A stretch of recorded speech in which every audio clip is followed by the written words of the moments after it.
And welcome, ladies and gentlemen. Round number 4 of the DRT. Welcome. I am Billy. As you all know, AJ unfortunately could not make it with us tonight, but we've got a ringer in, the ballsy Brazilian, Mr. Shea Paulo. How are you doing, sir?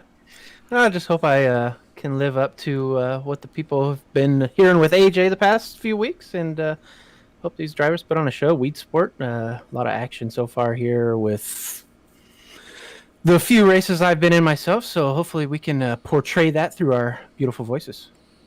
Beautiful voices, yes. Faces, no. We definitely have Oh, faces absolutely, yeah. for radio, but had a wild one last week. We at Lanier for the Georgia Jamboree.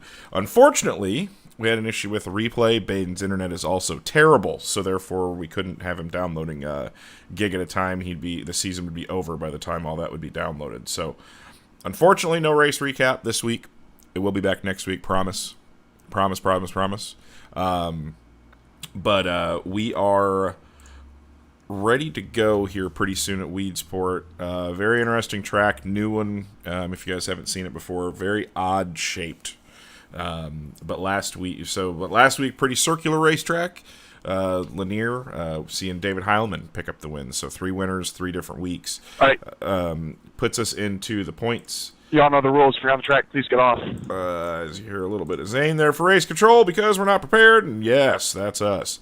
But we'll go into the points here for after week number 3. John Batista, though, currently still your points leader, is led from week 1. David Heilman moves up into second. So that Bergeron also ran pretty well last week. He's outside the top 10 currently, but 3rd, 4th, and 5th, 3 different Brent Marks drivers. So good to see them running up front. We've got really a lot of talent up there. Jason Randolph, kind of the privateer of the bunch. Only him and Kevin Hanley. So got a couple city guys. Got quite a mix of talent up front. In the point standings so far. So I know there's a lot of Speed Lab drivers, Swindell Speed Lab drivers that are in currently into the server as we're getting loaded in now. They will be getting ready to go practice here. Again, we changed up the procedure a little bit, so we're not going to be doing near as much practice as we have before. I will say one thing that is definitely an interesting piece for today: weather. 65 degrees with 20 to 25 mile an hour winds out of the west. Yeah, that's something. You ask anybody, we don't deal with that ever on a daily basis. We get on iRacing, so I guarantee nobody's got a setup for that. And these big old barn doors on top with 24-mile-an-hour winds at a place like this where it's already left and right down the straightaways is going to be pretty fun to watch. Yeah, and we're just loaded into the server now, just taking a peek at some of the drivers here. Weston Newell, Blake Cannon, Colton Hardy, Dustin Griffiths, Kendall Tucker, Hayden Cardwell. So another star-studded field. Braden Eiler, Rusty Kruger, point leader John Batista is in the house. James Eden, who's been on the podium the last couple of weeks. Adam Elby had a rough week last week, missing the show. Went from the D to the C and then just barely made it or missed out on the B. So unfortunate circumstances there for that driver, as we should be getting ready to go practice here in a few minutes. But yeah, it looks like most of our top 10. Alex Bergeron is here as well. Michael Sheridan. So a lot of drivers, awful lot of drivers here in attendance right now. So should be a rather interesting evening of racing. I think Weedsport, like we said, very, very. I really, the only best way I can describe it is very odd. The corners are nothing alike. There's a small glitch off of turn 4 on the bottom that you really have to watch for. Just an all-around very goofy racetrack. Shay, you've ran more races on it than I have. What kind of stuff are what kind of stuff are you seeing here?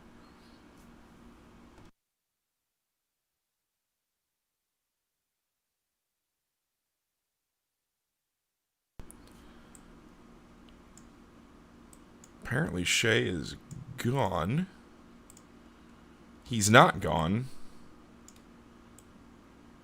Shay, do you have a... he might have gotten up for a minute. But yeah, weird racetrack.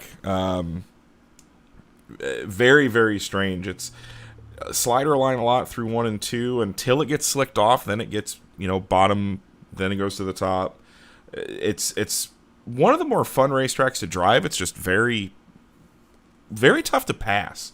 So it's going to be an extremely odd evening, I should say, as far as racing goes. We're going to see some different lines being taken that we normally don't see throughout the DRT. And this is one of the first league races. There's not been a ton of them so far, but this is actually a good practice. This is actually a good practice for next week as we go into the pro qualifiers here. So just kind of waiting for Zane to fire off these cars, which it looks like we should be pretty close to that happening. There's about 2.5 minutes left in the session. I know he's going to probably send them out here in about 30 to 45 seconds. So, and actually Bryce Bailey is back as well. So he has missed the last couple races. USAC Midget star Dyson Pursley is also in the house as well. So pretty cool to have all these guys here. Austin Semmelman, another World of Outlaw Pro Series driver here as well. So really looking forward to it. Shay, are you back? You alive? We had technical difficulties there. I think the button I was using for push to talk might have turned off my computer. So, well, that's... We had some engine failure, but we're back. Well, that's... Yeah, what was just kind of, filling time because, well, we're stupid, and that's what we do here. But what are your thoughts of Weedsport so far? You've ran more races on it than I have and turned way more laps on it than I have. So what's your thoughts of it? That's you guys, honestly. That it's probably my favorite track on iRacing right now. I think it's the best track we have, just for the simple fact that it almost combined. I think we got 12 tracks on here now that we can run. It's got probably 10 of those built into it here just in one. So you get a little bit of Williams Grove slick on the front straight there, and you're kind of going back and forth. You get a little bit of Kokomo and Fairbury Corner entry there in 3. Lernerville into turn 1, obviously. And then it's got its own unique style on the bottom of 3 and 4 that I think a lot of these guys, it's going to be a game of patience, honestly. This track is probably the slowest bottom we have. A lot of these guys are used to getting real hooked up on the bottom, but this track, you got to be so patient and so soft and really loose on the well, not loose, I guess, a little bit more conservative on the throttle than you would anywhere else, and these walls will come out and bite you before you know it. So I absolutely love this track. Yeah, I'm a big fan from the few laps that I've gone on it. And we're here in typical fashion, right around 30 seconds of practice. So track's definitely gonna be, and we've got quite a few cars too. So far, 26 have taken time, and we've probably got another 12 to 15 that have not rolled out on the racetrack yet. So not much practice time is going to be had, and actually a lot of them aren't even going to get out on practice.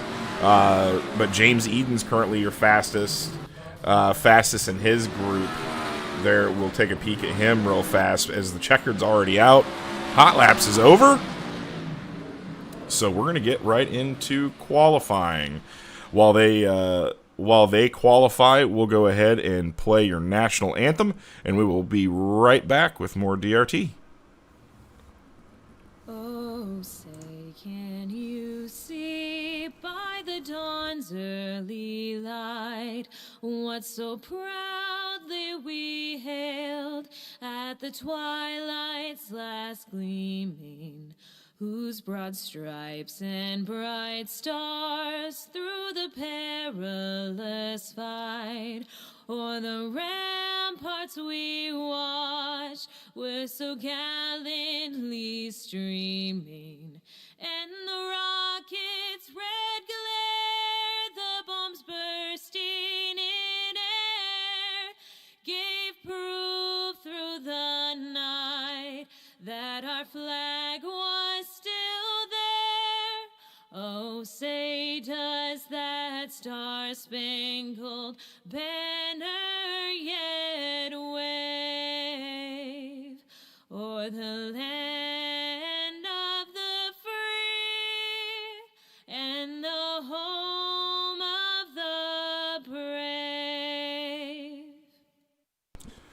Sydney Page Armstrong there with the wonderful national anthem. Currently, we've got about 30 seconds left in qualifying as Dason Pursley out on the racetrack right now. He is sitting in 15th. Richie McLeod sets your quick time so far. Let's look at your top 10 as they sit right now. McLeod, Bryce Bailey, James Edens, Weston Newell up there towards the front. Good to see him up there. Michael Sheridan also inside the top 10. So really a lot of your top 10 points, guys. Alex Bergeron just times in at a 12.004. Nobody in the 11-second bracket. McLeod at a 12.000. So pretty fast field. Qualifying is over. Richie McLeod, your fast qualifier for the evening. He will get the pleasant experience now of rolling off 6th in heat race number 1. And again, just in case you guys haven't watched us before, the dash is lined up according to essentially qualifying speeds. So the fastest car that the heat race winners and the fastest car that transfers into the main event will go to the feature. The fastest 5 cars or 4 cars, depending on how many heat races we have tonight. I would assume, Shay, is it 4 heats or 5 tonight? It looks like we're skipping 5 and we're going just to 4 today. Yeah, info, yeah. So we'll have 8 cars in the dash this evening. So should be a pretty good show around this 3/8 mile. Let's go ahead and take a look at your starting grid as they are getting ready to roll off. A couple guys still there. A couple guys still coming, but congrats to Rich McLeod, Team SETI driver, Wicked Cushion for setting fast time tonight. That's no small task here. But your starting grid, Dason Pursley, USAC midget standout, starting on the pole. Colton Davis is outside. Kevin Click from Ontario, Ohio, part of the Brent Mark Sim team. He will roll off in 3rd. Cole Cabray in 4th. James Edens and Richie McLeod, your 2 fastest qualifiers in this heat race, so we'll keep an eye on them. Adam Elby just missing the invert, qualifying in 7th. Dustin Hall in the 8th spot. Alex Good, Corey Pritchett from Billings, Montana in the 10th spot. Austin Semmelman with a rare rough qualifying performance. And then Rico Robles rounds out your field for heat race number 1. Has got a little bit of fog going on here. Brought up that wind early on. I think it's going to be a whole night of searching for most of these guys. Hopefully they got enough laps here in the feature 10 in these heat races, 10 laps to kind of find something before they can maybe go out in a warm up or just head straight to the feature. But ready to go green here, heat race number 1. We'll see how this wind affects these guys in a pack, and see how Richie can move through this field on this small track.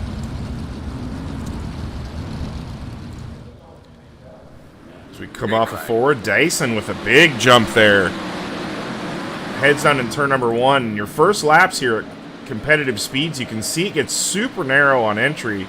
Eden's making no time. Oh, and Richie McLeod into the side.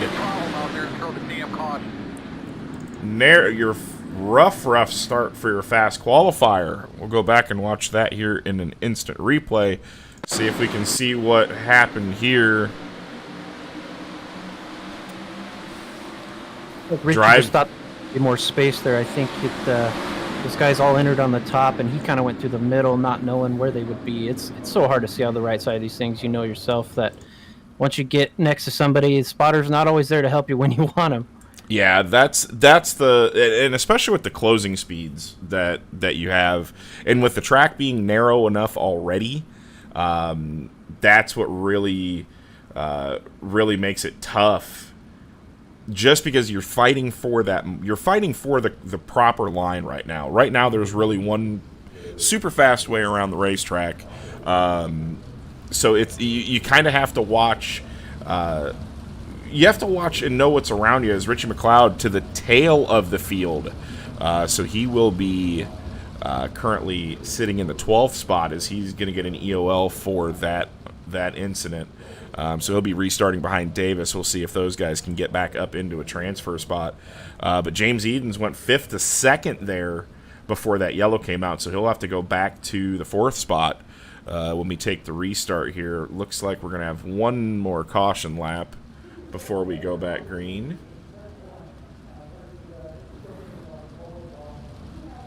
Fortunately for Colton there, his car is crab walking quite a bit now, but you know, still, you stay on the track and you might get lucky here with another wreck or something, and you know, find your way accidentally getting into this feature right away and not having to worry about running through any C's or B mains.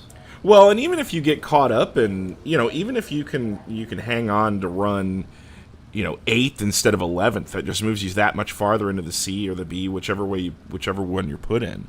So very, very important to stay out on the racetrack as long as you can keep up to speeds. I know Zane will probably be watching that. Green flag. But back to green, Pursley, another good start. That slider line going into the bottom of 1 and 2 and coming off the top, running down the backstretch there. Looks like it's going to be fast early on here. It might be fast all night. We see often when this track gets slick, it's very, very hard to stick that bottom in 1 and 2.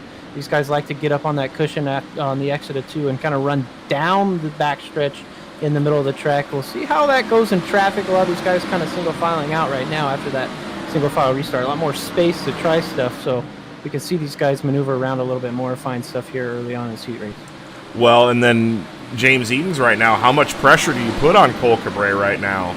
You're in a dash spot, you're transferred into the show, but it looks like Kevin Click is moving up the racetrack, so Cole Cabre takes over the 2nd spot. Click's trying to fight back around the outside, tags the wall, though. Has to check up big time for Cabre going into 1, and that's going to let Elby get by. So Elby from the 7th spot into a transfer, but now here comes Click right back on the bottom. Edens and Cabre playing pretty nice right now. I think Cabre might have got a little bit of right side damage there from a couple of those contacts. A little loose coming out of the corner of 4, but again, that could be the wind playing a factor here, and I think Edens wants to figure out where he might run later on, as a caution came out somewhere, probably the back of the field.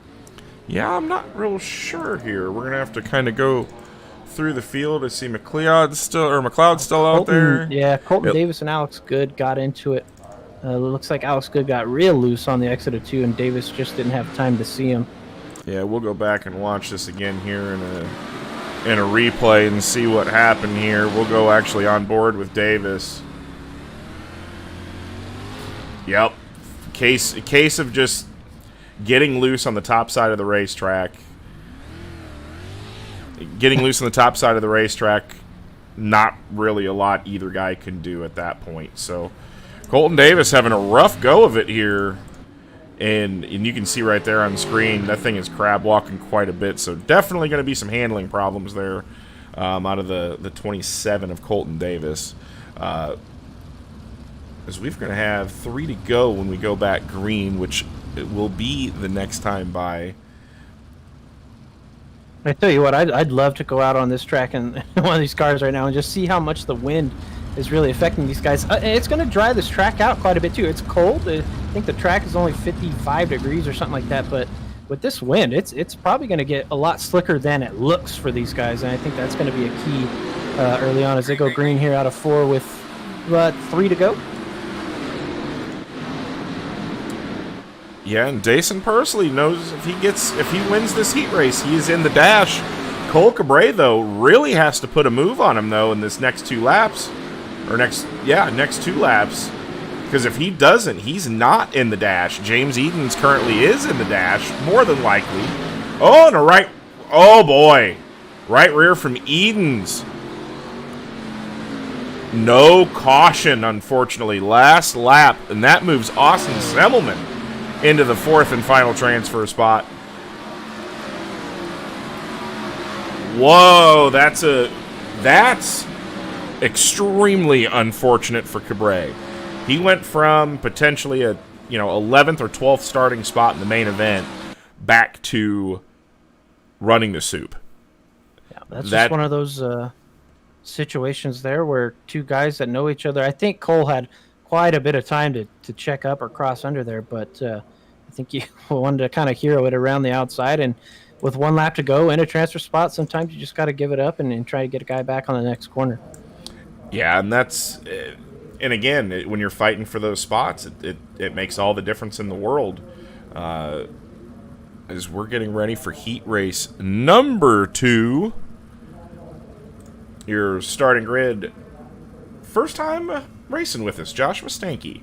Super fast guy, won a lot of DOB, DSRL races over the years, so really tough competitor out of the Black Diamond Motorsports camp. Dylan DeBono from Australia is also on the front row alongside of him. Your point leader, John Batista from Ellenton, Florida, rolls off in the 3rd spot. Andrew May in 4th. Weston Newell, Big Slick from Kirksville, Missouri, Team SETI driver. He will roll off in the 5th spot. Alex Bergeron, Team ABR, 2-time world champion, rolls off in 6th. He's your fastest qualifier in this heat race. Dustin Griffiths in the 7th spot from Elbows Up Simsport. Riley Emig rolls off in 8th. Dylan Schiebel and Trey J. Galgon in 10th.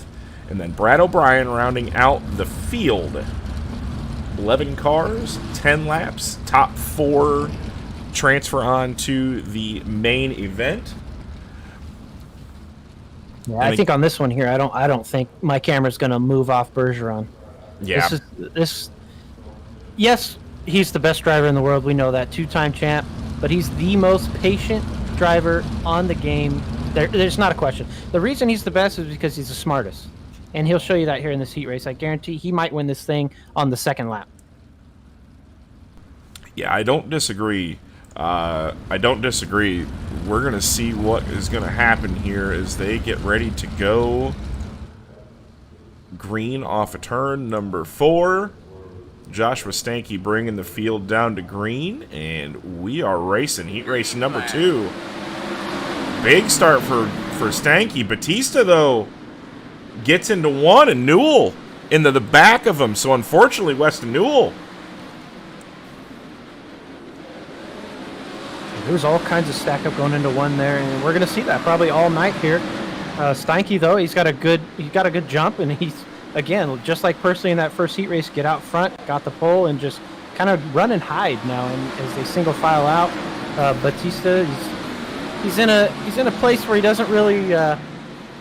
If you ask him, he's going to prefer the high side everywhere he goes, and I think tonight it's going to be on the bottom. I think a lot of these guys right now are just trying to figure out what's this wind and what the bottom of the track's going to feel like. And here comes Bergeron. Big move. All the grip in the world on the bottom of the track there. He's going to make a move into 3. Slide job on Steinke. Steinke going to try and cut back under down the front stretch, but Bergeron, now he's going to run away. Here he goes.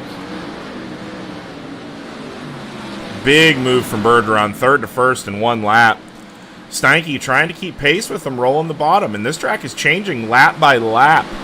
And for those that don't know, we do weather based on the weather report in the closest airport that we have in location to the racetrack. So as we see Dustin Griffiths get a little squirreled up on entry to 1, but Dylan DeBono hanging tough there. This is his first race with this part of that Momentum Simsport team. So he's running tough in 4th there, and he's locking himself into the show as of right now. Steinke still trying to keep pace with Bergeron, but Bergeron right now just so fast. Yellow flags out on the racetrack, and it looks to be the 9 of Dustin Griffiths. As we'll go back and see what's happened here on instant replay. Little loose into 1, got a little help from Schiebel, and over she goes.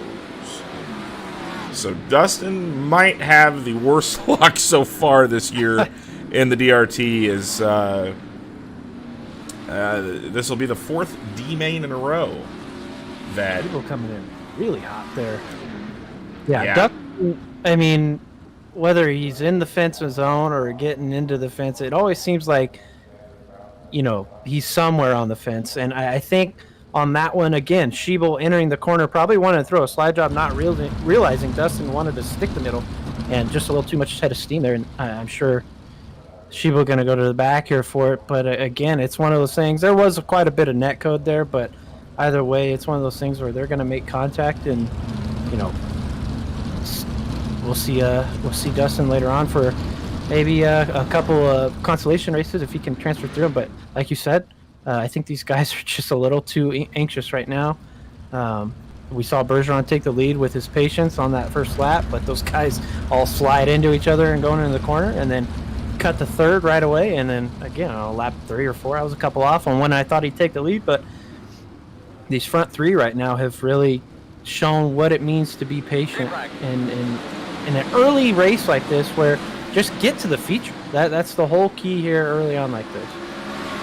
Oh, and we've got another mess in the back. I saw Brad O'Brien. Cool your tires off, get your fans on. We'll go back and watch that in a replay. Brad O'Brien on the restart here. Actually, we're going to go on board with him and see what happens here. Oh, he got crossed up and just... That's all she wrote. It looks like... found that bump into one that bites a lot of folks. Yeah, and that's... this track has a lot of weird characteristics. There's a bump going into one that will really upset the car completely if you enter in wrong, in which he looked like he did, just based on corner entry speeds. He got in how he speed-wise how he wanted to, but just didn't get the right angle. This track is kind of a D-shaped, but it's D-shaped very strange. So the turn 2 wall gets real tight coming off the corner. So rough break for Brad. He will go back and restart in the 9th spot, it looks like, as we're waiting on the pace truck to come around. It's definitely the most unique turn 1, because we're so used to the other 12 tracks that we have where you got to enter on the cushion going into 1 and 3. But here, you can't really do that because the cushion pushes... I mean, it's almost a square turn at the top of 1 there, and you cannot get these cars slowed down and turned in like you would at Volusia or a Charlotte or Eldora, somewhere where you're running the top, just a little breathe getting into the corner. That doesn't exist here. You've got to kind of slide up to the top no matter how fresh the track is going into 1. No go. And it looks like we're waving off that restart. Yeah, and we'll see that later on in the night, too, because 3 and 4 is pretty customary, at least on corner entry. It narrows up because of the way that the wall comes up pretty abruptly.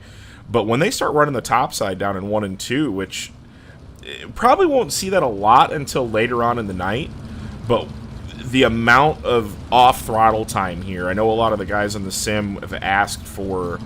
the more technical racetracks, the little bit, different experience, and this is the track to do it. This really is. So, looking forward to later on in the evening, but we still got 2 laps to go, which actually we'll probably get 1 to go. We'll have to see if it trips when we go back green here. Yeah, I think we're going to go green and white showing here at the start, and then... basically just a 1-lap shootout here and see if Dylan DeBono can hang on to that 4th and final transfer spot. Yeah, and he's got Riley Emig right behind him, so... Green flag. As Bergeron gets a really good start down into the corner. Bergeron running away. Steinke, though, Bergeron will take the win. The battle's for 2nd and 3rd right now. Steinke has it. Dylan DeBono, first ever appearance in the DRT, and he sticks it into the show. So, not a bad race for him. Congrats, sir. You are into the starting field this night. So, good job for him. Steinke and Batista, again, your quick qualifiers in that one, making short work of it. So, and also that shuffles things up because Bergeron being second quick, but winning his heat race. So now... that adds another guy into the dash that maybe wasn't expecting to be there. So, heat race number 3 out onto the racing surface. This should be a dandy if I have to guess. Starting grid, Daniel Zagers out of Pella, Iowa, from Elbows Up SimSport, running in the 1st position. So he will bring the field to green with Kevin Hamley from Albany, New York, out to his outside. Braden Eiler and Colton Hardy, 2 World of Outlaw Pro Series drivers in row number 2. Michael Sheridan from Farmington, Minnesota, out of the Brent Mark Sim team, and Blake Cannon from the Swindell Speed Lab contingent. Also, two former pro drivers. Blake Cannon's won a couple of races with them, and Very, very fast driver. Sheridan also extremely quick, especially on these technical racetracks. Matt Dixon from Mississippi will be rolling off in 7th. Nathan Davis from Black Diamond in 8th. Rusty Kruger, another Swindell Speed Lab driver, in 9th. Arthur Kilburn, the privateer out of Vermont, will be rolling off in 10th. And Cody Lawrence rounds out your starting field as they are getting the 1 to green signal. Your good buddy Daniel Zagers finds himself on the pole of another heat race. He always seems to always seems to hit the invert. Sandbagging, I think, yeah. But the strength of field here in this heat race number 3, probably 4,500. That goes to show you how much fun this one's going to be to watch. Yeah, this is a pretty stacked field. I know pretty much the top 6, and with a couple more back in the 4th and 5th rows, Pro Series qualifying drivers. Dan Zegers with a great start off the bottom. Braden Eiler in tow, running in the 2nd spot, and here comes Cannon, 6th to 4th. Can't get smart. That's not going to work. Cannon tried making it work around the top side around Hardy, couldn't get it done, but as he makes the transfer now into the 4th transfer spot.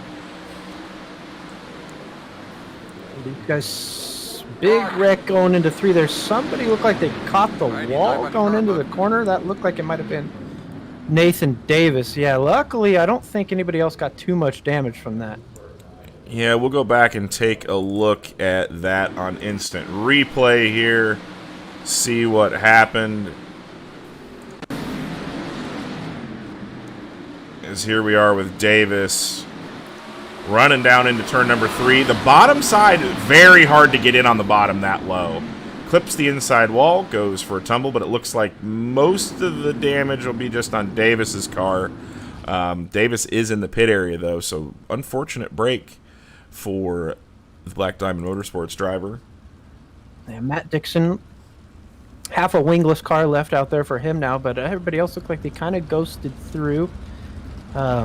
But we did see Braden. Braden Eiler took the lead there from Daniel Zagers, and looked like Braden was kind of making the top work in 3 and 4, which, I mean, the bottom is getting pretty slick down there, but again, we saw that kind of slide up to the cushion in 1 and 2 being the preferred line, although, I mean, the way Bergeron took the lead and then that last restart and then Eiler got to 2nd right away on the bottom, these guys got a lot of drive off the bottom at 2 right now. I think it still might be down there if some of these guys can kind of figure that out.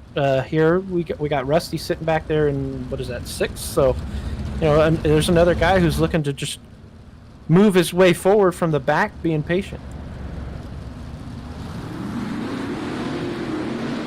Green flag. Green out of 4. Eiler with a good jump on Zagers. Cannon again trying that top side in 1 and 2, trying to get around his teammate Colton Hardy. Side by side going into 3. Zagers a little bit crossed up into 3. That's going to allow Hardy by. Cannon going to get by on the bottom down the inside. Into 1 now. Cannon again looking for the drive off 1 and 2. He got it there. Caution comes out though at the back. That's going to erase the pass there that he made. Yeah, I believe Dan will probably get his spots back due to the way that the yellow came out, but actually they were across the line, so probably will not. So Dan relegated back to the 4th spot. Let's see if we can find who that was on the replay here.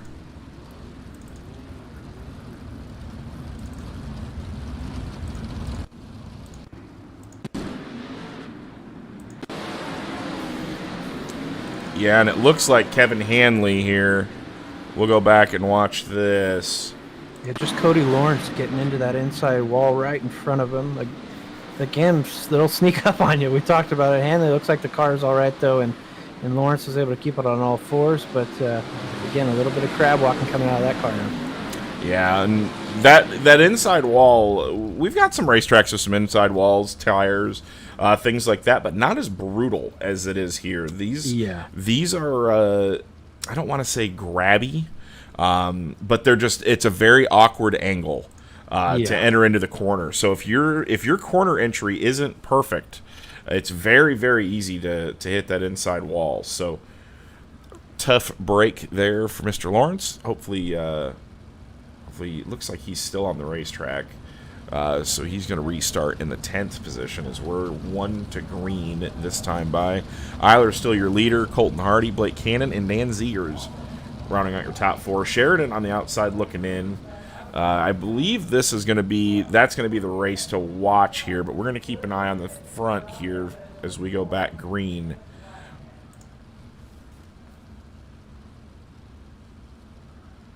And again, Eiler has to put himself into the dash. Eiler has to win.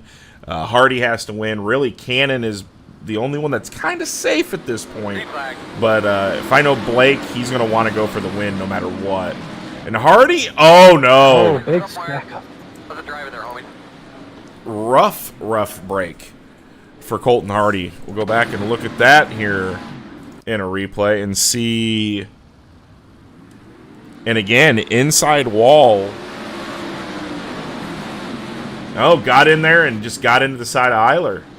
Got into the left rear. And again, like Shay was saying, you really can't see out the right side of these cars. So that's a tough break for Hardy. Hardy went from, a pretty good starting spot in the main event to now having to run the soup. So we'll be seeing him later in the C or the D main. That'll put Michael Sheridan into the show. We're going to have to see where Blake Cannon ends up restarting. Unfortunately, due to the contact there, it looks like he's going to restart in the 2nd position. So no harm, no foul for Cannon. I don't think that car should be hurt too bad, if it is at all. Yeah, that front wing probably just a little bit of bent up, but nothing that talented driver like himself can't handle. But you mentioned it. It's the middle right now, I think, where these guys in the lead kind of want to go enter.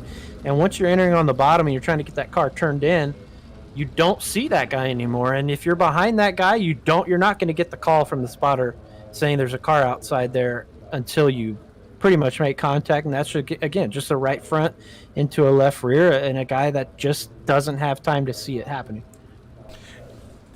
Yeah, and it looks like we're only just now halfway into this 3rd heat race. One more heat race to go before we get into the lesser mains of the evening. But Rusty Kruger started in the back. Attrition. He's up into the 6th spot. So he's just on the outside looking in. Matt Dixon with that no nose wing on the front of that thing. So it's going to be a handful for him to hold on to 5th. But Sheridan, the lucky winner there with the Hardy spin, he will be restarting in 4th. And just a fast driver, very fast driver, especially on these technical racetracks. The slicker, the better for Sheridan, it seems like. But we're getting ready to go back to green. Eiler and Cannon bring the field down. Is Cannon going to force the issue to try to get himself into a feature win spot? Dan Zegers next to him. No harm, no foul.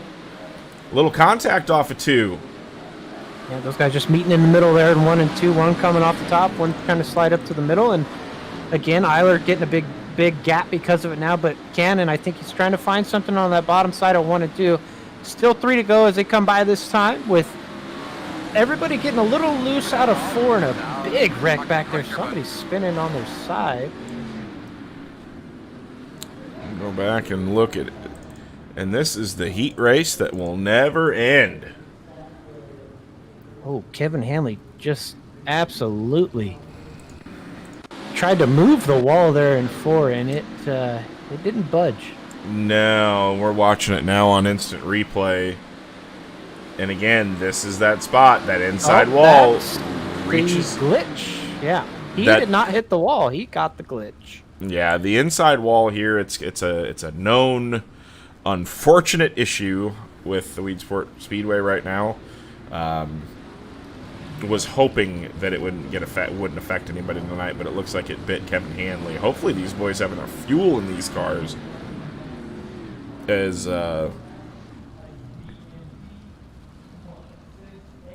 it's Cameron Merriman checking in. That is perfectly okay. I'm never gonna fault somebody for going to sleep. Dustin Griffiths in the chat also says he's gonna go fix himself some alphabet soup for the 4th week in a row.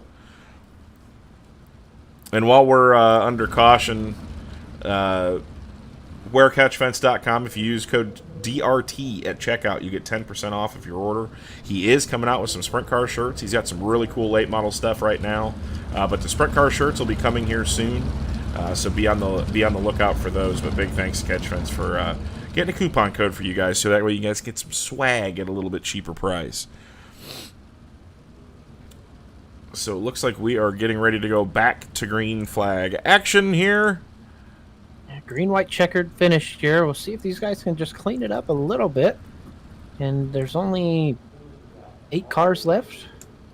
Yeah, 8 cars left. 2 laps to go when we come to green. Eiler with another good start. We'll see if Cannon and Zagers can play nice coming off a 2. And same almost thing again. Big wreck there between Kruger and Sheridan coming out of 2.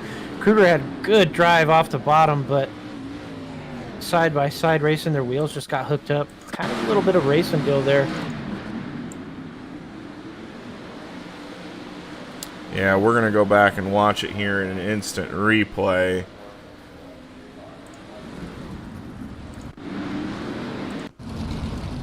Here's the restart. We'll watch the whole thing from Rusty's vantage point, or from with the camera on Rusty. Sheridan, it got into one good, trying to fight for the bottom, and just met in the middle, and that is all she wrote, unfortunately.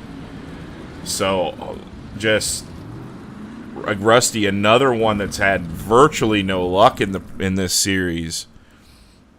So we're waiting for the pace car once again to come out onto the racing surface.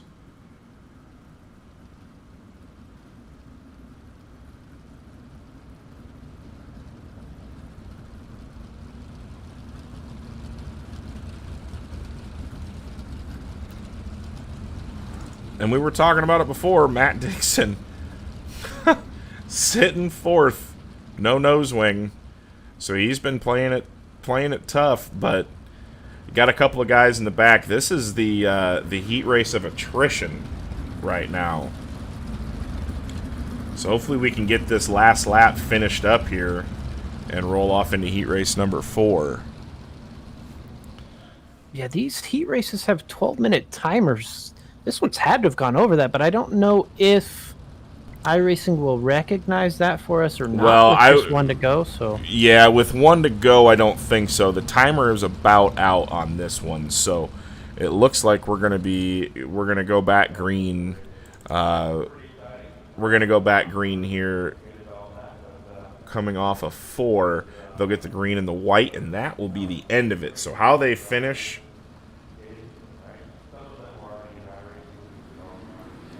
And green flag back out. Eiler takes the lead, or big lead going into 1. Trying to roll that bottom. Gets a good drive off. Cannon and Zagers still racing each other hard for the 2nd and 3rd. And it looks like Matt Dixon is going to hold on. Eiler takes the win. Blake Cannon 2nd. Zagers and Matt Dixon round out your qualifiers out of heat race number 3. These boys are going to need a lot of a rest break. The legs are probably cramped up from sitting in the car that long. But heat race number 4, the 4th and final heat race, finally onto the racing surface. And there's another pretty stacked heat race, if I must say so myself. So we'll take a look at your starting grid once they all pop up here. Once they've all gridded, you guys can see the front row currently to your defending late model World of Outlaw Pro Series champion on the pole with Kendall Tucker to his outside out of Mount Airy, North Carolina, in the Swindell Speed Lab Esports car. Logan Rumsey rolls off 3rd from Perth, Western Australia. Clayton Tilley in the Momentum SimSport car. David Heilman rolls off 5th, and Bryce Bailey in the 6th spot. So he's your fastest qualifier for this heat race. Jeremy Zarfos just misses the invert from York, PA. In 7th, William Rocky, or Bill Rocky, as I guess he's liking to be called, will roll off in 8th. Jeffrey Stewart, the Milford Missile. In 9th, Michael Heilman, David's brother. So the battle of the brothers in this one rolls off in 10th. And then Tyson Landis rounds out your field, Team SETI driver out of Ohio. 10 laps. Can we go green to checkered? Can we make it happen? think as this track gets a little bit slicker, I think we're going to see it get a little greener. These guys, I think they're just driving a little too hard here because there's still some grip they want to go and find. And I think we'll get a pretty good race as it gets a little bit slicker here with these guys being a little more cautious, a little more patient. Hopefully they're listening. Yeah, one can hope, but one can hope. But hey, we're still going to have some good racing for the rest of the program. Hayden Cardwell bringing him to green here from Slick Sim Sport. Rolls from the pole and takes the lead going into one.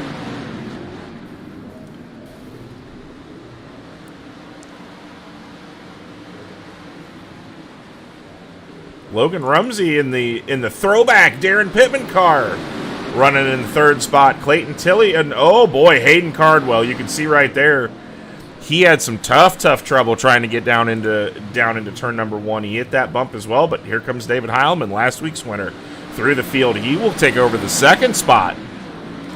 But Clayton Tilley says, "No, not yet, sir." Clayton Tilley to the second position. Kendall Tucker just trying to run away and hide at this point. Heilman closing the door. Heilman in one lap from second back to fifth. Heilman, though, move there on Bailey right now, trying to get back into the transfer spot, but Tilley raced against him last week here in DOB, and he knows how to run this track. He's ran it a few times, I think. I raced side by side with him for quite a few laps. This is a guy I'm going to watch for the rest of the evening here. Looks like Logan Rumsey caught the inside wall going for a slider. A little bit of stack up behind them as well. Staying green for the moment. Heilman trying to work the top side of Rumsey. He'll get around him there in two. And Heilman trying to, again, you talked about where these guys finish is important because they want to be out in front for this dash and get away from a lot of this carnage. well, yeah, it's important. If you can cut off, especially in a case like Heilman right now or Bailey, if Bailey can move up 2 more spots into the 4th position, he put himself into the dash. So instead of starting 20th, you're going to start, or 16th in this case, you could start potentially on the pole. Heilman making the bottom side work, trying to almost give Tilley a little spook. But Tilley's really running a good race, keeping pace with Kendall right now. He actually chased him down from quite a ways back. Lap times virtually identical out of the two. Yellow flag out for Bryce Bailey on the front straightaway. Oh, no. That's not a good situation, and that's... Yellow comes out. We'll watch that in instant replay here. We'll go back and see what happened to Bryce, but after the yellow came out, Tilley didn't expect Kendall to tuck... And looks like Tucker's going to be getting his starting spot back. So, good deal there. Hopefully that car's not too hurt. It shouldn't be too bad. But Kendall Tucker's still your leader. Tilley in second. Definitely nothing malicious by Tilley there, I don't think. That's just a case of slowing down for the corner. And the way that this track is shaped, it's really hard to get the car turned completely off throttle when there's still a little bit of grip out there. So Kendall Tucker, Tilley, David Heilman into the 3rd spot, Logan Rumsey. This yellow is a good thing for Jeremy Zarfos. Looks like we're waving off the start one more time. But Jeremy Zarfos sitting in the 5th spot, so if he can get by Rumsey, keep his nose clean, he'll be putting himself into the main event. But we're only gonna have 1 lap to go here when we go back green. Yeah, 1 lap shootout, and these front two, if Tucker doesn't have much damage, they've been quicker than pretty much all the guys in the heat races we've seen so far. At least a lot more stable, it looks like, out there. Exiting and entering the corners a lot straighter and more so than we've seen for the rest of the night. And like I said earlier before this heat race started, I think the slicker this track gets, it's going to be a little bit better for a lot of these guys because they're so used to running slow and patient laps that on these tracks where they run leagues where they're completely black slick, that these guys know how to drive on that. I think this place is one of those places where it's still new, and when it's tacky like that, these guys get a little bit anxious and want to make passes that just don't have the space there and think they can go a lot faster here at this 3/8 mile than they actually can. No, we looks like we waved another green. Yeah, we waved another green. Yeah, think so we'll The see head if officials might still be looking at it. yeah, that they might be. And what had happened there on that caution, it was Bryce Bailey and Hayden Cardwell coming out of 4. Looked like Bryce wanted to cut under the slider of Cardwell, but the car just wouldn't turn off the corner. And he got into the back of him, kind of spun him around, but... And Tilly either way, Bryce goes hit the back. Tilly to the rear. Whoa, big move there. I don't... Green flag. Big move there. Big call from Zane at race control. David Heilman, though, trying to get himself up into the win, but we've got one more lap to go, and it looks like Kendall's going to take the win in your top 4. So, interesting turn of events there, but Tilly able to get back to 5th, actually, after that restart. Bryce Bailey and Hayden Cardwell got into it again off of 4, and they both wrecked before they could get to the line, and Tilly snuck a few more spots out of it. Yeah, so we're getting into the D main this evening.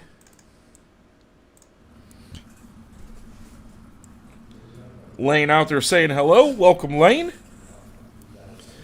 Also, Randy Hannigan's boy. Lil Mason Hannigan. We're going to call him... He's not the little hurricane. He's the tropical storm. We want that to start taking off. But D-Main firing off right now. As your starting grid for the D, Dylan Schiebel on the front row, along with Colton Hardy, Jeffrey Stewart, and Alex Good. Both of everybody in this race just bad luck in the heat races. So a lot of fast guys in there still. Schiebel, Stewart, Griffiths, Hardy. Really everybody in there is capable of making the transfer spot. Top 4 drivers will move on. But Alex Good starts in 4th, Dustin Griffiths 5th, Nathan Davis in 6th, Bill Rocky in 7th, and Rico Robles will roll off in the 8th position. And again, this is, really, truthfully, one of the hardest racetracks on the sim to drive. And if you don't have the experience, it's very hard to get into the corner properly. Definitely a learning experience for a lot of these guys, but once this track slicks off even more, the racing should be a little bit better, I would hope. Yeah, you're looking at, 410 sprint car here. These 900 horsepower machines on a tiny little track like this with this black slick, 24-mile-an-hour winds we talked about earlier, and just stuff these guys haven't really seen, that much of.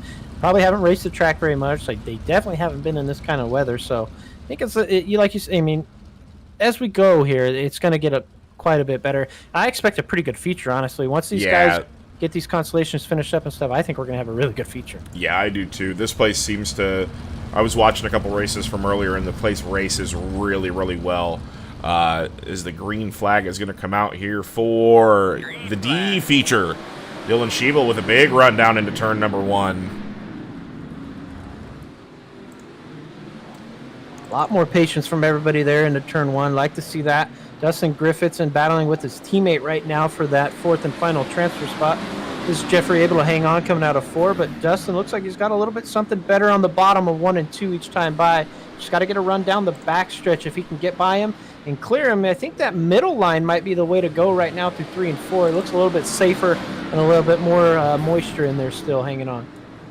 Yeah, and then Dustin puts himself into the fence. That gets Davis in trouble. That gets Stewart in trouble.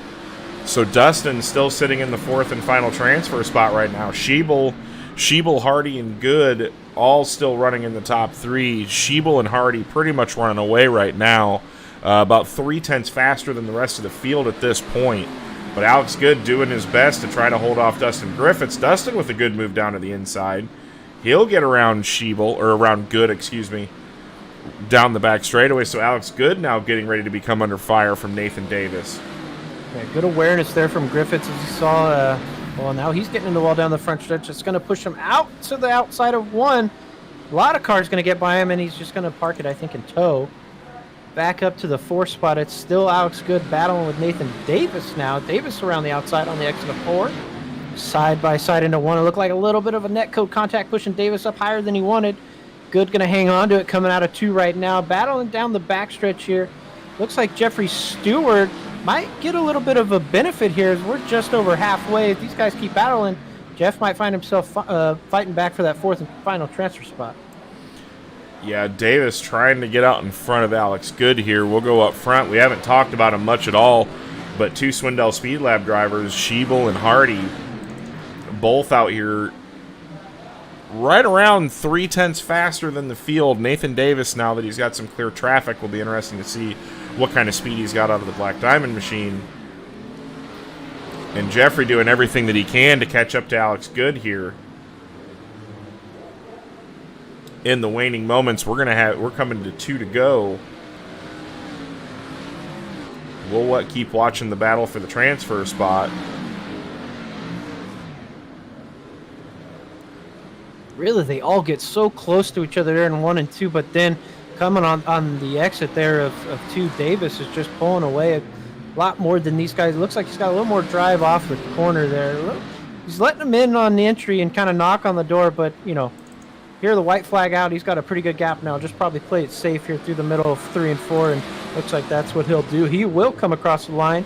Your 4th and final transfer spot in front of him. Schiebel, Hardy, Davis, and then Good was in the 4th and final transfer spot there, just playing it safe in front of Jeffrey Stewart, who unfortunately misses it by just 1 spot.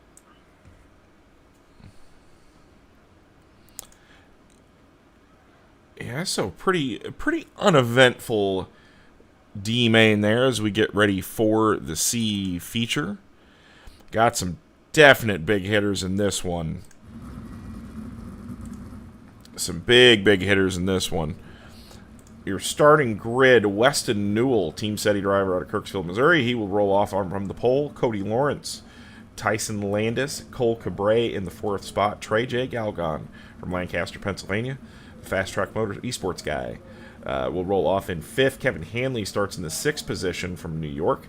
Bryce Bailey, also from New York. He will roll off in 7th.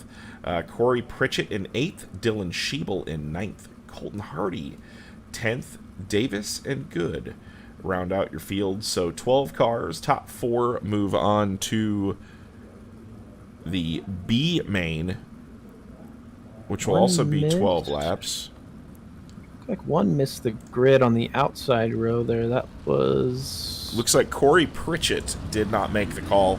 So that'll move Colton Hardy and Alex Good up each 1 spot each into the program. So can't ignore those 2 Swindell cars that just transferred through. They were really fast in that D main, and they know what this track feels like right now and where to go, and they've probably got the setup where they want it. And these other guys, it's been a little bit since they've been on the track.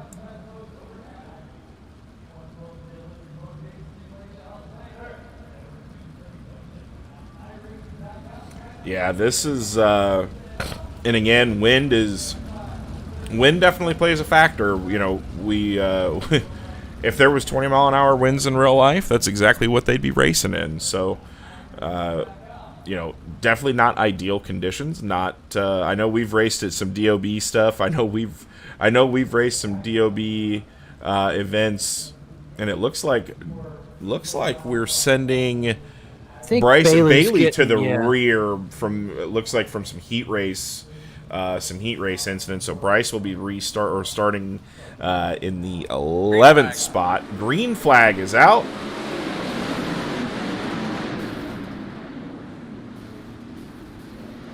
Big slick down into turn number 3. Your leader gets a little bit of the bottom, but still holding tough.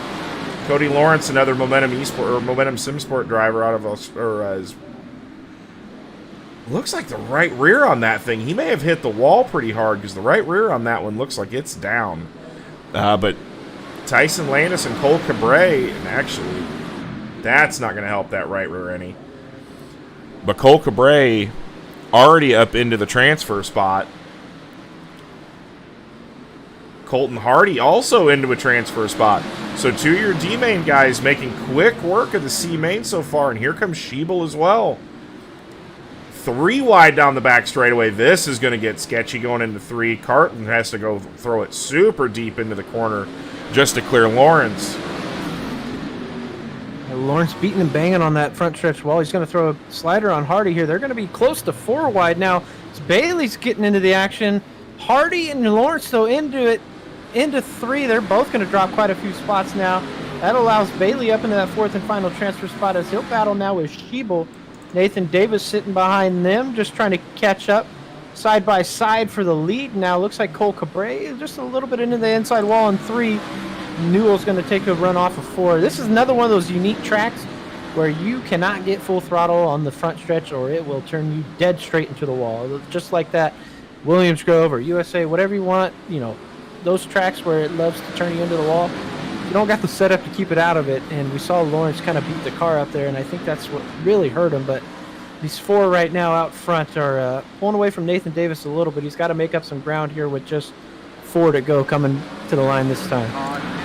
And it looks like he may have gotten his wish as we've got a yellow. It looks like Hanley is off the racetrack. Good, Pritchett, and Colton Hardy no longer onto the racing surface. So it looks like he's already gray on my timing and scoring, so I'm not sure we're going to be able to go back and get a replay on it.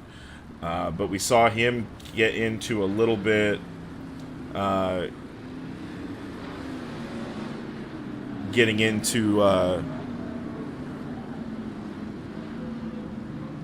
can't remember who that was in the backstretch. It might have actually been Lawrence, where he got into it on the backstretch and put him towards the rear of the field. So This was hard. Yeah, this was Hardy getting into the wall into 3 on the entry and just Alt F4ing out of the way. But unfortunately, the caution still came out because his teammate Edens was coming up pretty close, and it looks like it's just single car there, and he's already gone, so no harm, no foul to anybody else. Or excuse me, not Edens. Galgon was coming up quick on him. Those cars look similar.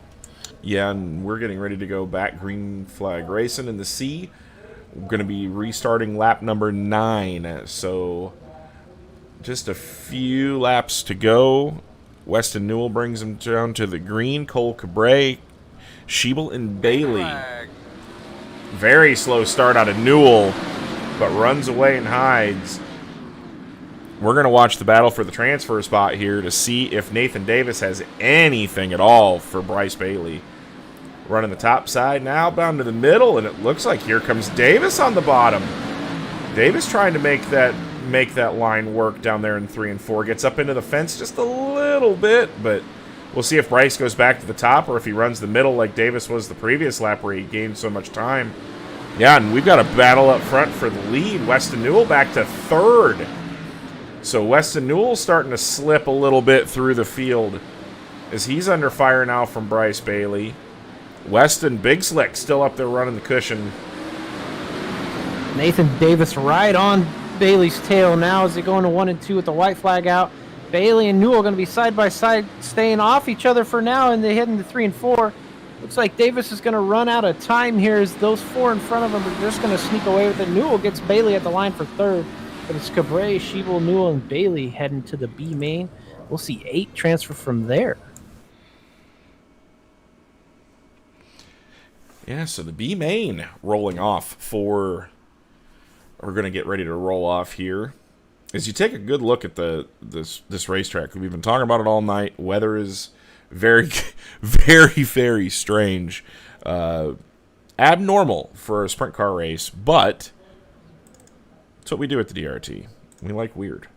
But more importantly, we like realism. The realer we can make it, the better. If you guys watched the Fake 500, you saw some really big weather days with practice and things like that. So luckily the race was, we didn't have any of these 20-mile-an-hour wind days, but apparently it's gusting pretty hard up in New York right now.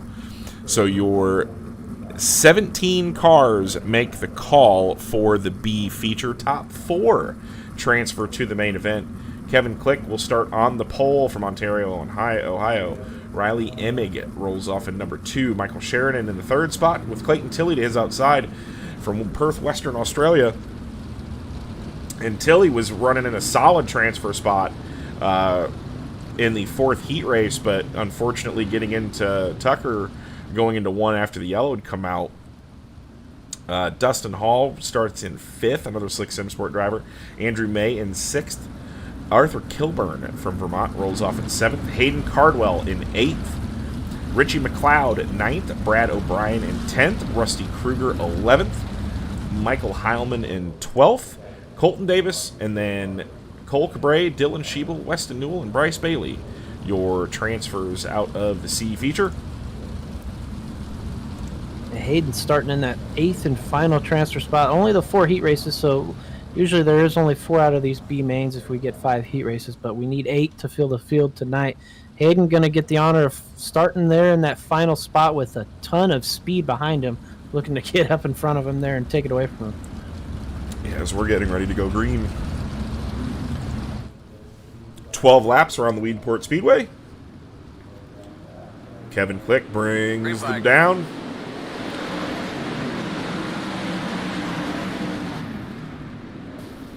Caution. Talk to you about your car real quick. And I'm not gonna. We're gonna go back and watch this in an instant replay and see what has happened here.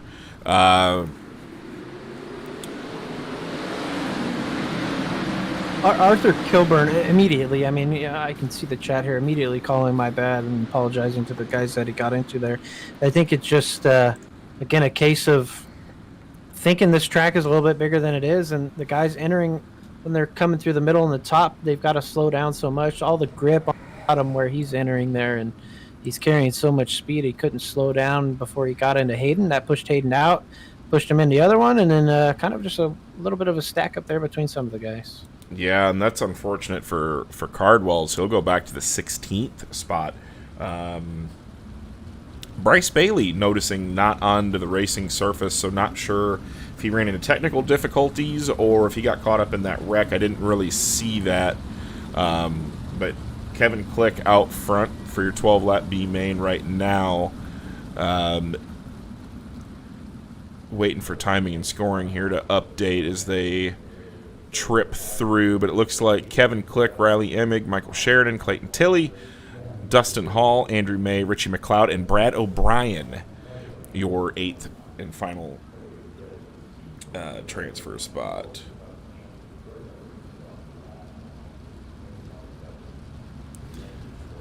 So, wild one here, once again, to start the B. It'll be interesting to see what Cardwell can do now from the tail. Yeah, single file restart. He's going to be probably coming through 3 by the time they get going green. He's going to have a lot of work to do to catch up to these guys as they get a big run on the start on him.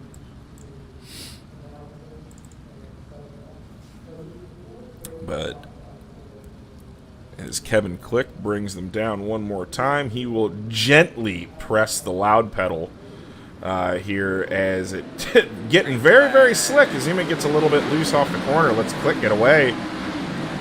No harm, no foul. Sheridan gets into the back of Emmett just a little bit. Tilley is on a man on a mission right now, trying to make up for the mistake in the heat race. Clayton Tilley making the top side work. He's got something really good on the exit of 2 there, where that car is just hitting the cushion and getting all kinds of drive off, and he's being patient down the front stretch. A lot of something, we didn't see early on from a lot of the guys getting into the wall. He's just being patient on the throttle in the front stretch. These guys who haven't raced this track might not know, but it's not a full throttle front stretch track by any means because of the way how slick it gets there. No, and we're watching right now Andrew May making the top side work. He's up into the 4th position. We'll go back a little bit further into the field. Colton Davis holding off. He's moved actually into the 8th spot over Brad O'Brien. He's locking himself into the feature. We go back through the field. Hayden Cardwell still, unfortunately, sitting back there in 13th. Cole Cabre must have caught a piece of that wreck early. Rusty Kruger in the 10th spot. So Weston Newell making some charges though from the back of the B main, your C main or one of your C main transfers. But we'll go back up front because we got a battle for the lead. Kevin Click under fire and Clayton Tilley starting to pull away now as Click does everything that he can to keep pace. Tilley right now pacing the field about 0.2 faster. And you can see it right there. Tilley just cranking the car into the corner. But Tilley's starting to pull away. We've got a gaggle of cars down here right now. This is all 4th, 5th, 6th. There's a big battle for whatever transfer spot you can find in there. I couldn't even tell you where that is. And Brad O'Brien hits the bump. One thing for sure. Brad O'Brien hits the hole going into one, puts himself a little bit into the fence. We'll go back and watch that again in instant replay so you guys can see exactly what happens here. Just that little bump getting into the corner, and it just upsets the car, and that's all she wrote for Mr. Brad O'Brien, unfortunately, but he is still out onto the racetrack. Yeah, not too damage on his car, or not too much damage there, but he was one of the faster cars out there. I mean, on my thing here, lap 9 was a 14.8, which was fastest lap on track. He was catching these guys. I think he got a little too eager going into one, kind of stomped the gas. That turned him towards the wall, and that left front caught there. That right rear bounced on that little bump there, and it upset him, turned him sideways, and you can't stop it when it's sliding into the wall like that at all here. Yeah, it's just this is a big racetrack, but you really have to run it like a quarter mile. You have to run it like a Lima, a Kokomo.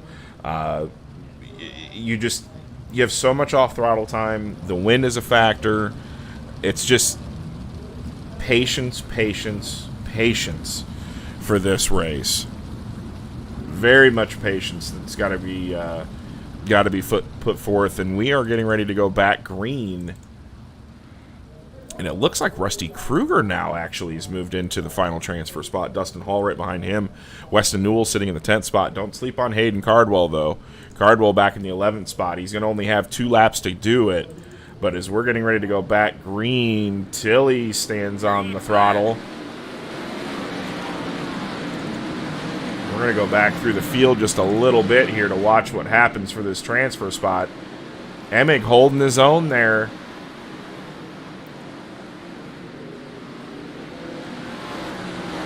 Trying to make it work on the bottom as he'll get around Emig. Here comes your quick qualifier, Richie McLeod. He is up into the 6th spot. Rusty Kruger still holding tough in 8th, but Dustin Hall really wants it. Cardwell making a big move around the outside, trying to find something. And that will do it. Rusty Kruger gets your final transfer spot, and that will go into the dash. So, pretty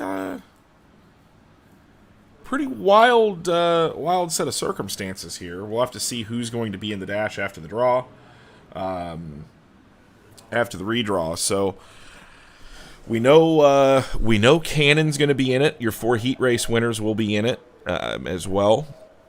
So, but with Bergeron winning that, it's going to move basically 2nd through 5th in qualifying into eligibility for the dash. So we'll just give those boys just a minute here to get that sorted out. But as we've stated before, this track, when it gets slicked off, it's starting to get pretty racy, I think. As long as these guys are patient on the entry to 1 and 3, which is normally not a problem spot for a lot of racetracks, but here you're going to want to be extremely patient on corner entry. If you can be patient, I think we're going to see a heck of a main event. We've had this will be the fourth race. We've had 3 extremely good dashes. I don't expect anything different tonight.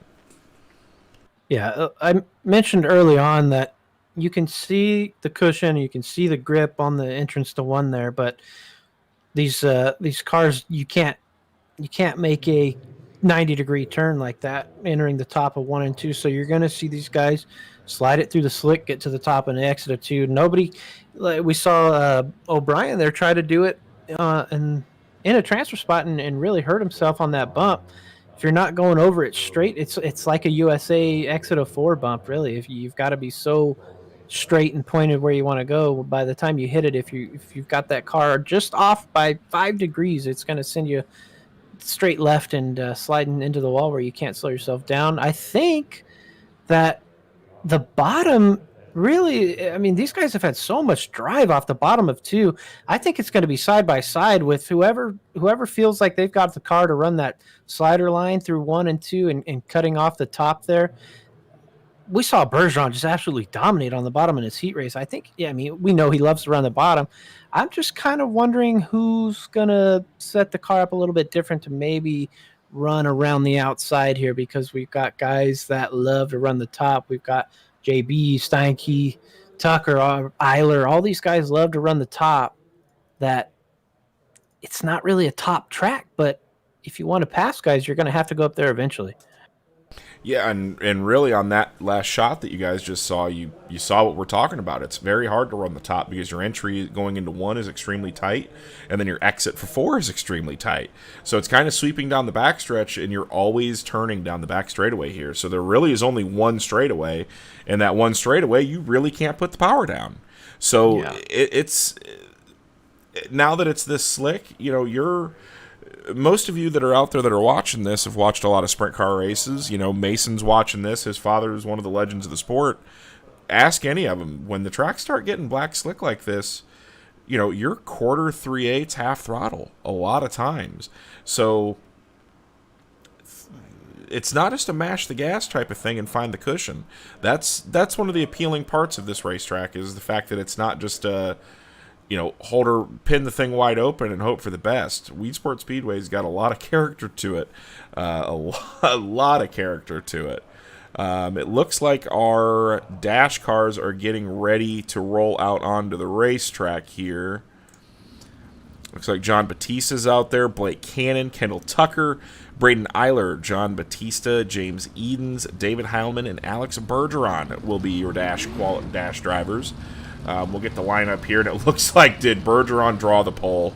Yeah, I think he sent out his good luck charm there, and he found the pole. And but honestly, he might not get past. Could this for iRacing for dirt? That's a pretty legendary front row. Yeah. Bergeron and Edens, and it looks like we've only got 7 out. Who are we missing? In the dash. So somebody did not make the call for the dash, unfortunately.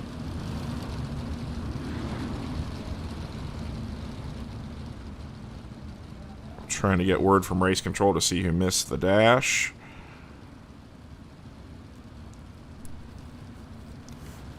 But 7 cars, not 8, so somebody must have missed the dash. We're not sure why, but it looks like we are getting ready to go green. We'll watch from a little bit different camera angle here.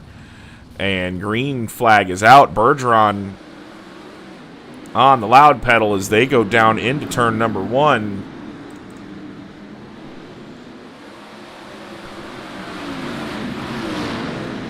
Eiler straight to the back. He started in the 4th spot. He's all the way back in 6th now, fighting for the bottom. James Edens, though, we were talking about it. James Edens not sleeping on Bergeron as he's flipped to the outside. I think Edens found a really good run there in the middle of 3 and 4. Before we got started, I wanted to say that the middle in 3 and 4 often comes in pretty well here because the top gets so almost too wide on the exit of 4 that it's too long of a way around, and then you're so sideways coming off the corner that the middle really comes in. He found that and then threw a nice move on Bergeron getting into the corner of 1 and 2, and he looks like he's running through the middle here. Bergeron just trying to find something on the top in 3 and 4.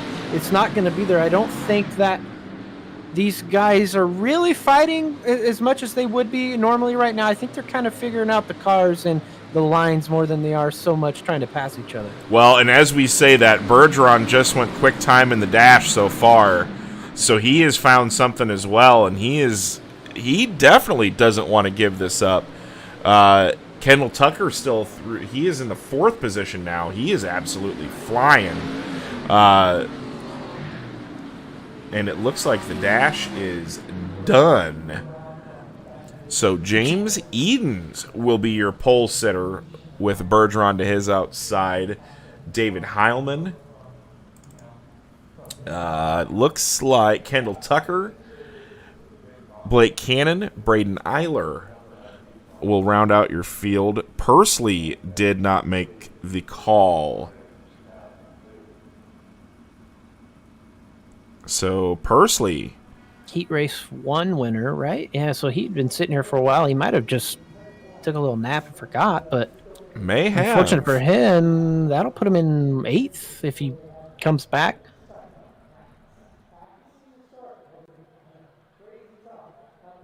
Zane just doing his last-minute preparations for the main event, and then we've got 30 laps. 30 laps of green flag action here from the Weedsport Speedway. It's round number 4, the Empire State.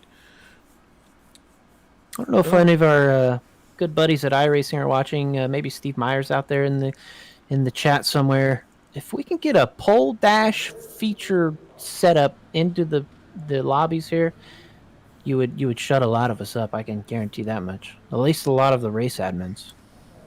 So we don't have to run these warm-ups. Absolutely. It's something that, it's kind of a wish because it's not anything that, that they do in official races, but for that league element, it sure adds a lot to it. With the way that our format works, may not be... It might throw it off quite a bit, yeah.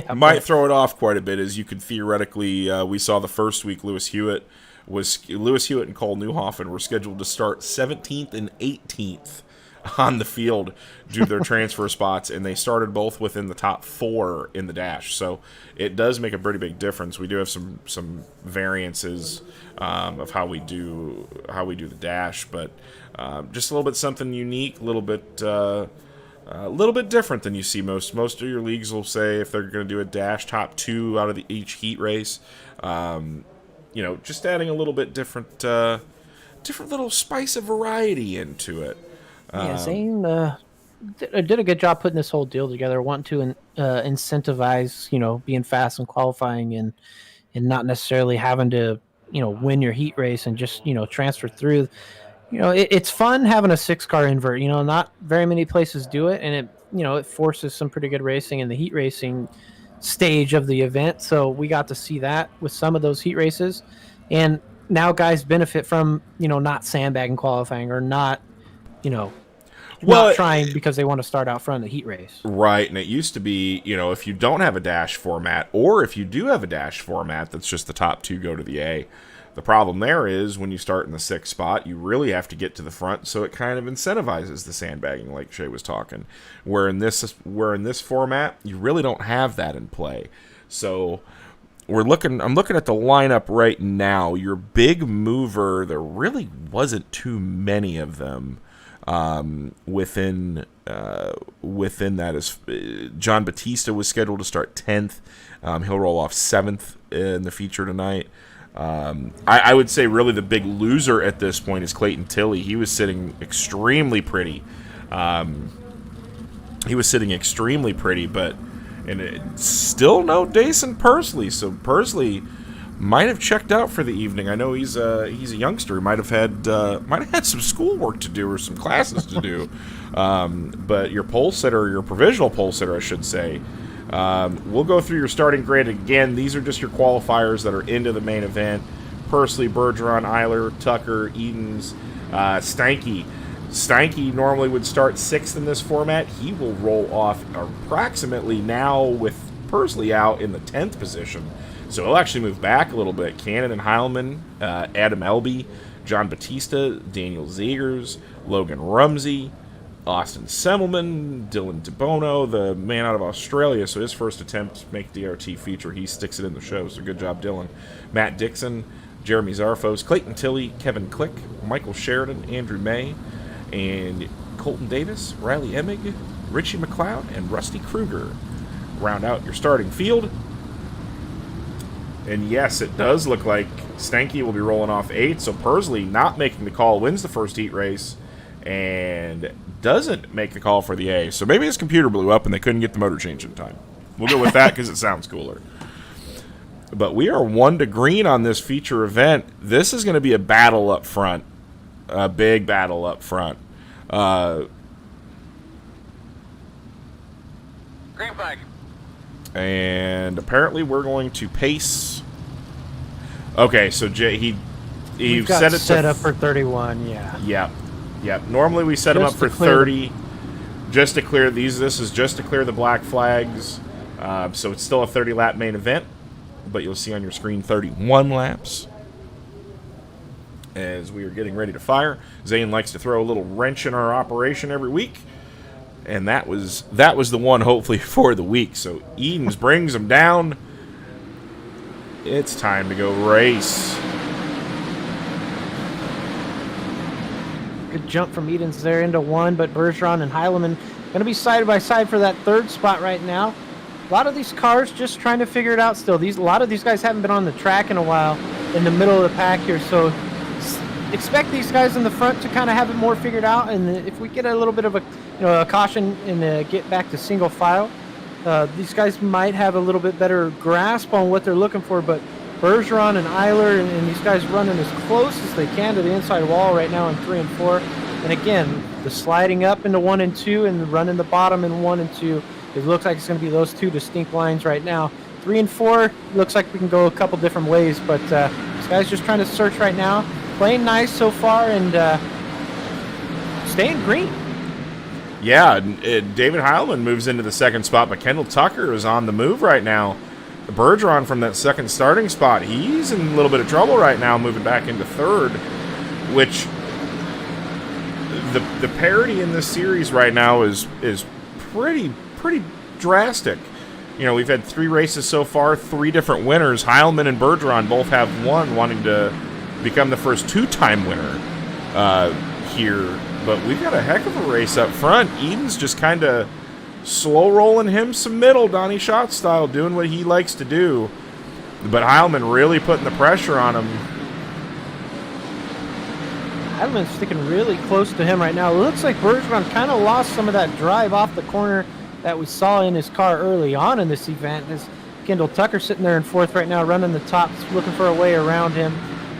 Kendall Tucker using that kind of USA line, exiting the top of 4 and then cutting down to the moisture through the front stretch, but that puts him back quite a bit there as he couldn't get it slowed down too much there through 1 and 2 on that slider line. Pretty big gap behind him to Cannon, and then Eiler battling there with 6th, 7th through 10th. But right now, Heilemann catching up to Eden, just kind of hanging out. We are 10 laps into this thing, or 9 laps into this thing. Still green, the field's kind of spacing out. Eden's looking to just kind of hope it stays that way, I think. Well, and here's catching up on lap traffic. Yeah, and here's the fun part. Something we don't get to see a lot on iRacing. Lap traffic looks like it may be coming to play. Dylan DeBono in the back of the field, along with Riley Emig, Andrew May, and Richie McLeod. James Edens can see them. And James Edens now slips off the bottom, and here comes Heilman to the bottom side of the racetrack. So these two really duking it out. What a race we got going on between these two right now. We want to go back further in the field, but with Heilman trying to miss the bottom there a little bit, and you can just see Eden start walking away there. Heilman might have to change his line. Yeah. I don't think it's on the wall in the bottom of 4 like these guys, like it looks like Heilemann and Bergeron want to try out, but I think just Edens has the line right now in 3 and 4 through the middle. There's probably some marbles there that he's finding and getting a good run out of the corner. It's just that Heilemann and Bergeron are really slipping and losing time off of 4. Heilemann going to get a little bit caught up behind some lap traffic there. Looks like that is Dylan DeBono, the first car to go lap down. He's going to slow it way down. Caution comes out somewhere in the middle of the pack, I think it was. Yeah, I'm seeing a car down in the infield, and it looks like Dylan DeBono might have gotten involved. We were looking through. I was starting to go through the field. I noticed that John Batista has moved up, or hanging tough, and Braden Eiler is starting to move back forward again. Once timing and scoring picks back up here, we will go through. Joshua Steinke. Oh, was it Stanky? Yeah, trying to run the top on the exit of 4 and climb the wall, broke the Jacob's ladder on that thing, and then it looked like Logan Rumsey got pretty lucky there using the grass after getting hit to avoid getting too much more damage, or damage on that car. I don't think he's hurt at all, but Stanky upside down on his side. There's the reason for that first caution, but a good 15 lap run there. Yeah, we'll go back and watch that in replay now that we've gotten a hold of it. Yep, Stanky, you see there, just into the wall a little bit, and off she goes. Rumsey takes the infield route, and out we go. So, tough break for Stanky there as we go back to live action here.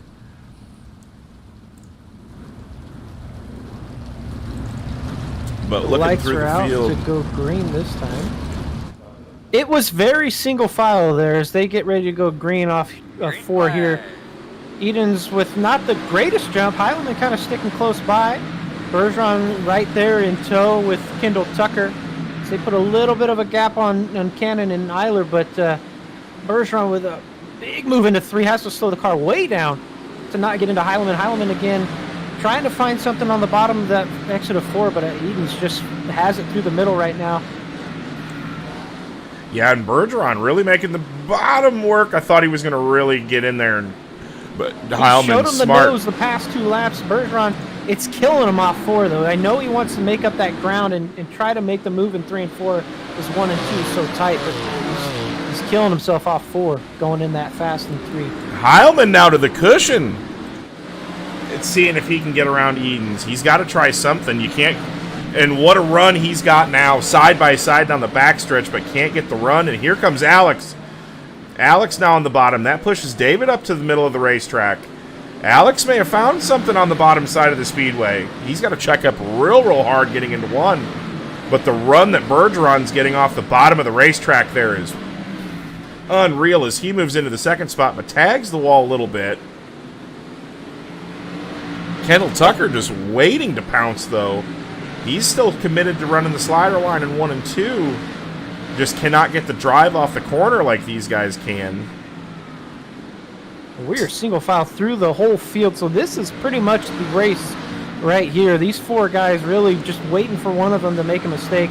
The line looks like it's the bottom on the exit of 2, but you've got to somehow get to the middle in 3 and 4 and get around Edens, who's running that line perfectly every lap, and he's just gaining time, erasing what they're catching up to him in 1 and 2, and immediately erasing that gap, or that the gap they close as he goes through the middle in 3 and 4. Bergeron's so fast down the backstretch, but these cars, you got to slow him down so much to hit the bottom in 3 and 4 like he wants to, that it's not enough drive off the corner for him right now in 4. Well, and again, it goes back to what we were talking about, patience.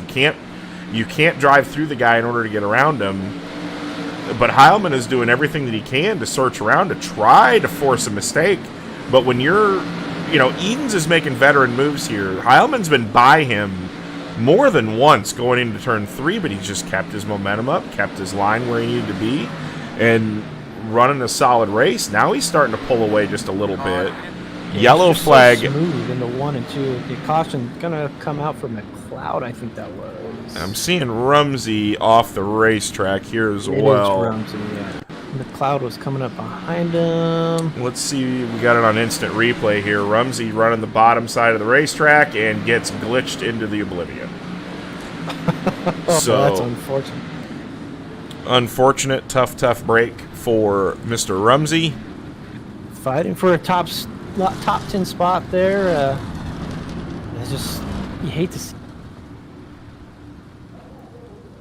And you've got your left sides in the moisture, and then it's just one of those things.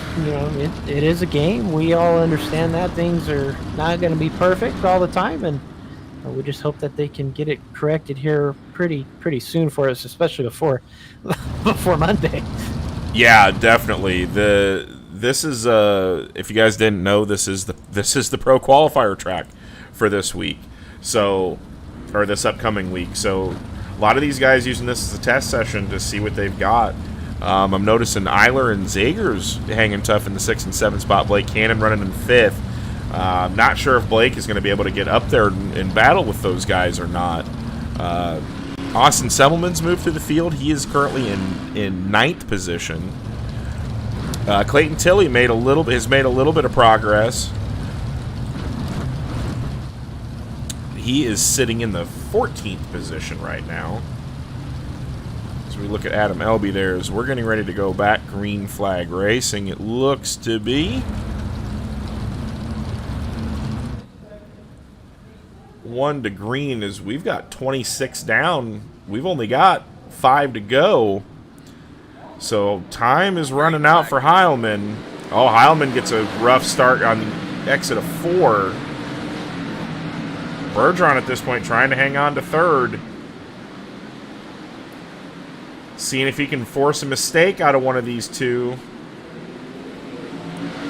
I think he knows right now the only pass he's going to be able to make is in 3 and 4, and he's just hoping that he can kind of scare one of those guys up the track more than they've been so far. But the middle is just so good. I mean, right now again, everybody kind of just single file through the middle, and Edens has just been perfect. His entry into 1 has been so smooth the whole time. He can run pretty much whatever line he wants because they cannot catch him through the middle. As Bergeron makes a move on Heileman, as I'm talking about the middle. Oh, and then Heileman trying to sneak by on the bottom, catches the wall. Do you happen to get a look at your temps when you're on track right after that caution fell? wow. Got glitched into oblivion again. That would have been a pretty good move, honestly. That he got slid there really close into 3 and 4. Made a good move to get back underneath Bergeron as he just slipped up off the bottom enough for Heileman to get those right sides on his just inside his door there. But again, the glitch is just Yeah, you could see it kind of just right ruined there. the race there. Yeah, that was. Yeah, unfortunate for Heilman, who's back onto the racetrack right now. He'll be scored, it looks like, in the 20th position. So tough break there. That puts Kendall Tucker now into the third spot. Cannon in 4th. Eiler in 5th now.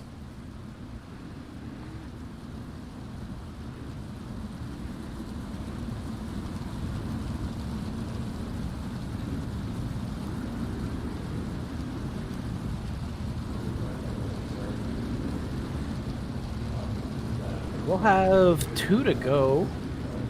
Yeah, 2 to go when we come back to green here, and it looks like we are 1 to fire right now. Well, we saw Edens entering a lot higher than Heileman was. That's going to leave a pretty big gap for Bergeron to throw a slider if he wants to. It's all going to be on this start, though. 2 to go. Bergeron's got to stay close as they come green out of 4. Edens going to take him real slow and get a good jump on Bergeron there. The field gets stacked going into 1, but we're going to keep watching. There's a gaggle of cars back 4th, 5th, and 6th, but we're going to watch and see if Bergeron has anything for Edens. Which white flag is out. I'm not sure if Edens is going to, or Bergeron is going to be able to hold off. But Colton Davis has moved into the 6th spot along with Semmelman. Bergeron, one last ditch effort. He's not going to be able to do it. James Edens wins the Empire State Encounter. And we've got a Donnybrook on the front stretch after the race is over.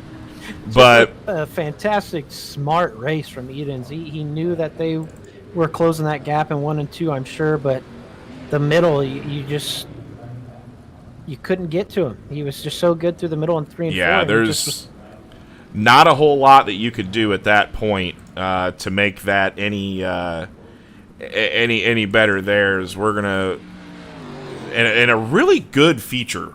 Really good feature. Outside of the glitch, I mean, what a hell of a race. Yeah, that's the unfortunate part there that we don't like to see is Edens doing a little yard work and doing a couple of victory lane donuts there. Is he's going to go mount up onto the hill, him and Kendall Tucker. I believe Bergeron already hopped out of the car, so he won't be in the victory lane photo, but we will get these boys in here shortly. But yeah, other than the glitch, I feel bad for Heilman because he will end up in the 20th position, which is definitely not where he really, truthfully deserved to be. after that race was over. But your finishing order for the Empire State Encounter, James Edens picks up the feature win. Alex Bergeron, Kendall Tucker, Braden Eiler comes home in 4th. Blake Cannon in 5th. So solid run for everybody in the top 5. Colton Davis, I know, restarted in the 9th position. So for him to move up 3 spots, pretty awesome job there for him. Daniel Zager is bringing home in 8th place, running the Cameron Merriman wheel. The good old fashioned secret, right? That's got to be the secret. You want to get fast in a sprint car, run a Formula One wheel. John Batista, your point leader, in 9th position. This will definitely shake up the points some. I know Kendall Tucker was only a few back.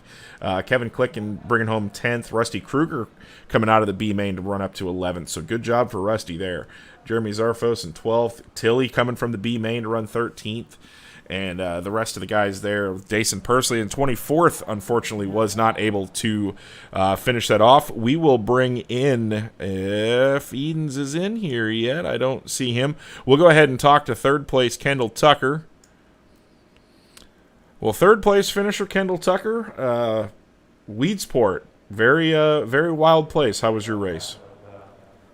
No, it wasn't too bad of a run. Just we was pretty committed up there trying on that top. Just I don't know, just needed some more moisture up there. I guess the track it got pretty burnt up tonight. So just I could have just ran the bottom like they were and just followed them and been as close, but I probably wasn't going to make any moves because I don't think the top 3 passed each other once. So I just was trying something different up there. The top felt good. Just needed a little more moisture up there to be a little faster at the end. Well, and I know there was a couple guys that the wind in Weedsport today was rather high, so track dried out quite a bit quicker than it probably normally would have, but still a good race. Heilman was side by side with him a couple times. The wall glitch unfortunately got him, but you've run a few league races here. How do you like Weedsport so far as a whole? I know you run a lot of late models, modifieds, things like that. What's your opinion so far on it?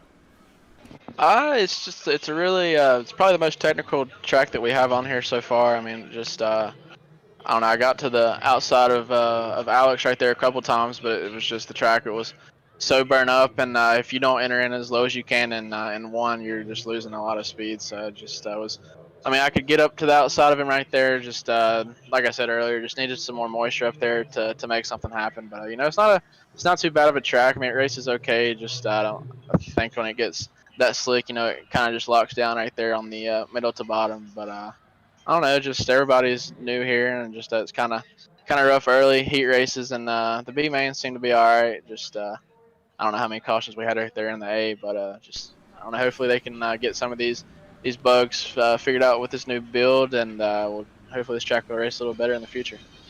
Yeah, I sure hope so as well, especially with pro qualifiers coming up next week here, and then the Pro Series. I'm surely they'll be here as well. So good run tonight in 3rd, and we hope to see you back next week. Should be in pretty good chase for the points title with Batista back in 9th tonight. So should close the field up quite a bit. Yeah, just honestly, I've ran so many league races here lately, I can't even really remember how I've finished so far up in this series. But I think this is probably the best finish we've had. I think we might have had another 3rd week 1, and I don't know, I can't remember. USA was last week, or Lanier or some track. I don't think we made the feature last week, but I don't know. Just keep taking advantage of these league races at these tracks and getting back up to speed on the sprint car side of stuff. Just been spending a lot of time with the Pro Series and late models. It's hard. It gets a little challenging bouncing back and forth, but just trying to get everything back dialed in here on the sprint car side of things, and hopefully we'll be up front more in the future. Sounds good. Kendall, good luck. Good run on your 3rd place, and we'll see you next week. Appreciate it. And I just got to thank my guys at Swindell Speed Lab and Slick SimSport for everything and all the help, and thanks to you guys for the league.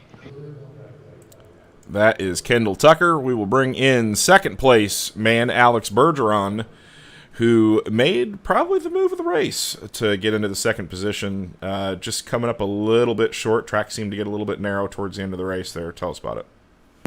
Yeah, Billy. The track was hard. It was hard to pass here, and starting the outside, didn't advantage us, and definitely in track position now. It's definitely huge on these races, and I'm I feel like we had the best car out here at the end of the race. Started the race. The car was a bit too understeer, and it was very hard to get into the corner each time. And especially every time I was capable of raining down the bottom and the back straightaway and get all that momentum going. And I had to brake a lot going three, and but definitely a good race. Definitely tried some stuff in the race, and I'm trying to get ready for World Championship coming up soon. And but like I said, and maybe started the race, we were lacking a little bit, but there at the end, I think we were a 10 faster every single lap, running the line I was running. So I really think we had the car to beat tonight. If I was going to be a little bit ahead of Eden's there, but it's racing, and I'm going to take second here. It was a pretty awesome race. Yeah, it was good. I mean, there wasn't a ton of passing, but it was all close racing. The top 10 was really kind of thrown over a blanket. The top 4 pulled away some, which that's to be expected with, with you, Tucker, and then, unfortunately, Heilman caught the turn 4 glitch, which kind of ruined his race. But all in all, it was a pretty good night. Pretty good night for you guys. A little rough in the heat races, but you made the most of it. Definitely moving from 6th to 1st in your heat race as well. Yeah, it was awesome to be in the years there.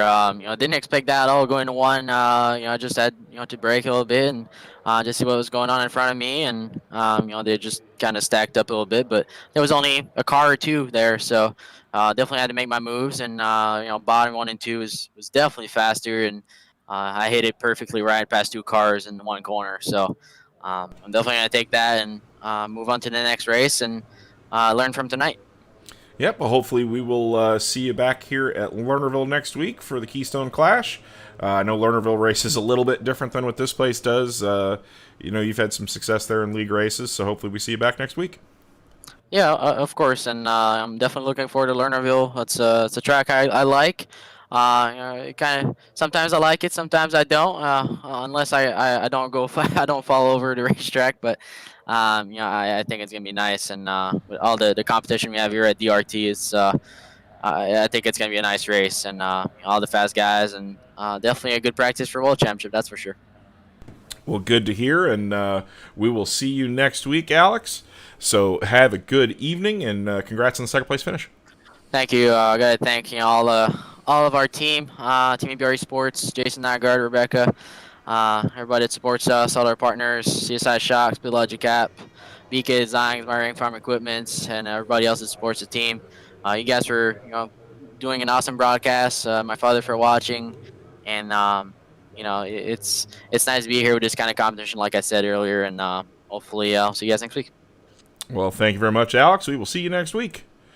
And we will bring in the man of the hour, James Edens. How are you doing, my friend? Congrats on the feature win. Thanks, sir.